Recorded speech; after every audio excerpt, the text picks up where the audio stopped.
Shalom, bertemu lagi kita dalam acara Renungan Firman Tuhan GPDI Soka Lembah Hijau. Kiranya kita semua dalam pembelaan pertolongan dan perlindungan dari Tuhan Yesus. Nah, pada malam hari ini kita akan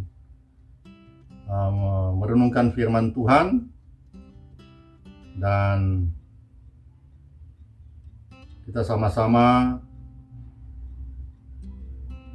membahas tentang doa dan arti doa dan bagaimana caranya mendapatkan belas kasihan dan jawaban dari Tuhan Yesus Kristus untuk segala pergumulan hidup kita.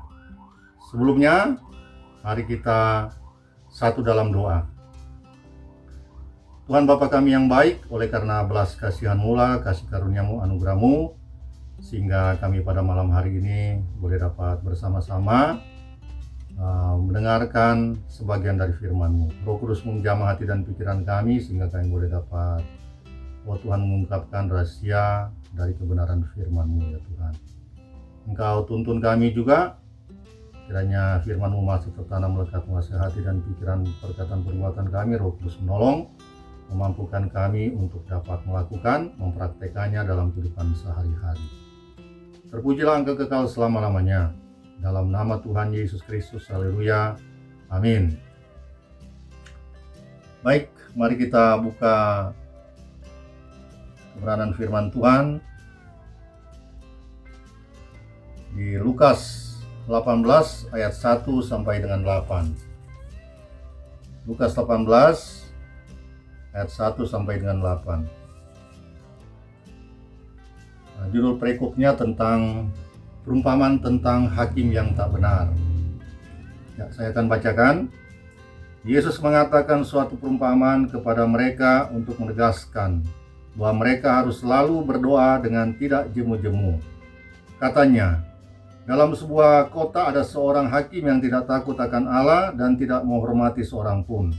Dan di kota itu ada seorang janda yang selalu datang kepada hakim itu dan berkata, "Belalah hakku terhadap lawanku." Beberapa waktu lamanya hakim itu menolak, tetapi kemudian ia berkata dalam hatinya, "Walaupun aku tidak takut akan Allah dan tidak menghormati seorang pun, namun karena janda ini menyusahkan aku, baiklah, aku membenarkan dia supaya jangan terus saja ia datang dan akhirnya menyerang aku. Kata Tuhan, camkanlah apa yang dikatakan hakim yang lalim itu.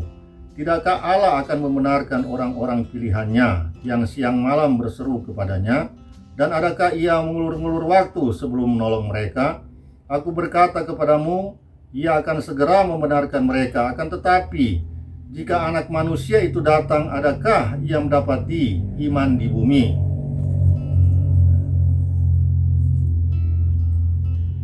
Sebelumnya, kita harus tahu juga arti tentang doa. Ya, doa adalah persekutuan kita dengan Tuhan atau bercakap-cakap, melakukan komunikasi dengan Tuhan. Dan dalam firman Tuhan yang sudah kita baca tadi, firman Tuhan mengatakan bahwa kita harus setia, tekun di dalam kita melakukan aktivitas doa ini. Kita tak boleh jemu-jemu, tak boleh putus harapan. Kita harus meluangkan suatu waktu dalam kehidupan kita, di dalam kesibukan kita sehari-hari. Kita harus mengatur waktu, menyediakan suatu waktu untuk kita berkomunikasi dengan Tuhan Allah kita, Bapa kita yang baik. Dan untuk kita mendapatkan jawaban doa ini,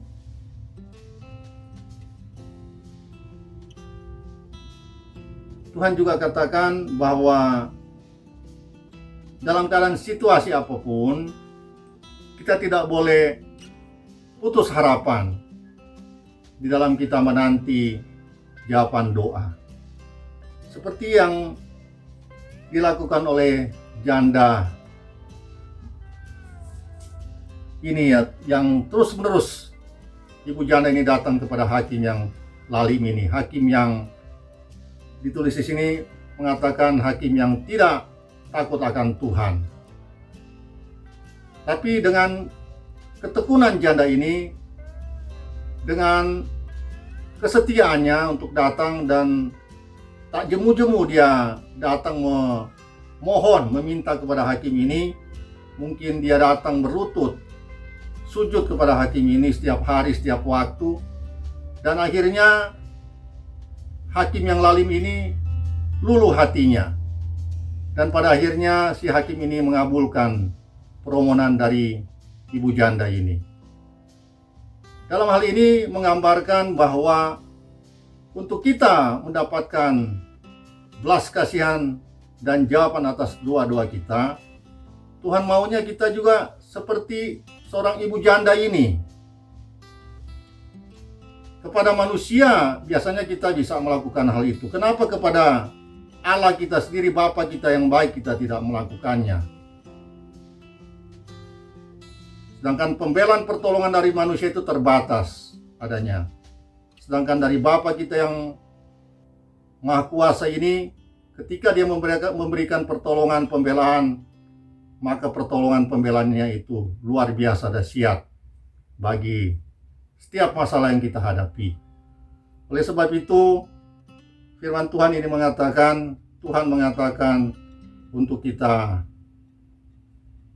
menyediakan waktu kita untuk bercakap-cakap dengan Tuhan, dan dengan setia kita melakukannya, baik dalam doa secara pribadi maupun kita menerima ajakan dari gereja lokal kita maupun dari persekutuan lainnya. Kita setia melakukan doa-doa ini. Kita setia memohon kepada Tuhan dan tekun dan tak jemu-jemu kita berdoa. Tak cukup hanya satu kali kita datang, tapi Tuhan maunya kita datang berseru, memohon, menyembah Dia, memohon belas kasihan Tuhan, dan hanya menaruh harap kepada Tuhan. Dan firman Tuhan juga mengatakan tadi, di akhir firman Tuhan, Tuhan katakan, adakah ia mendapati iman di bumi?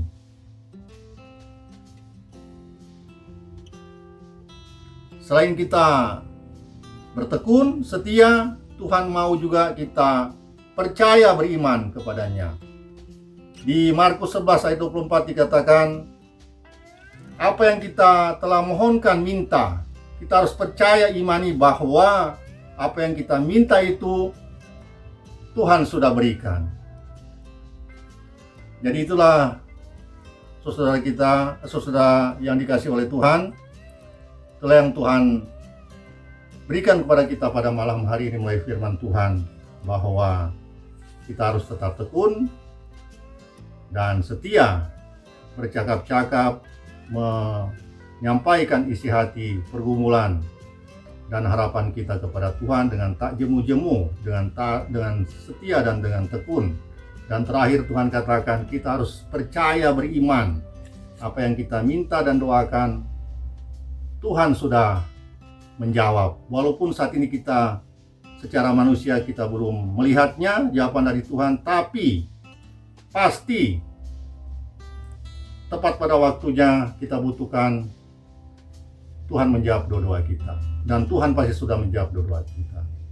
Demikianlah renungan firman Tuhan kita pada saat ini. Biarlah kiranya ini menjadi berkat bagi kita semuanya.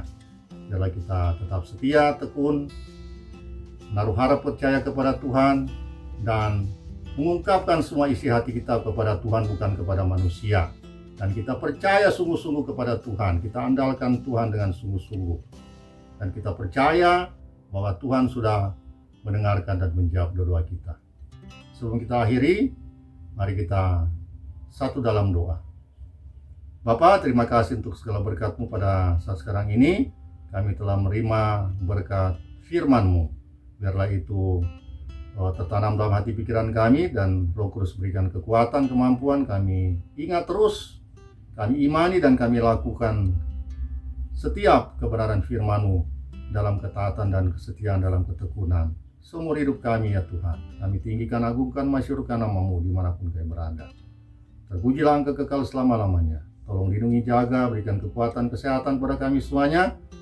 Jauhkan dari segala sakit, penyakit, virus, penyakit, dan bencana malapetaka apapun ya Tuhan.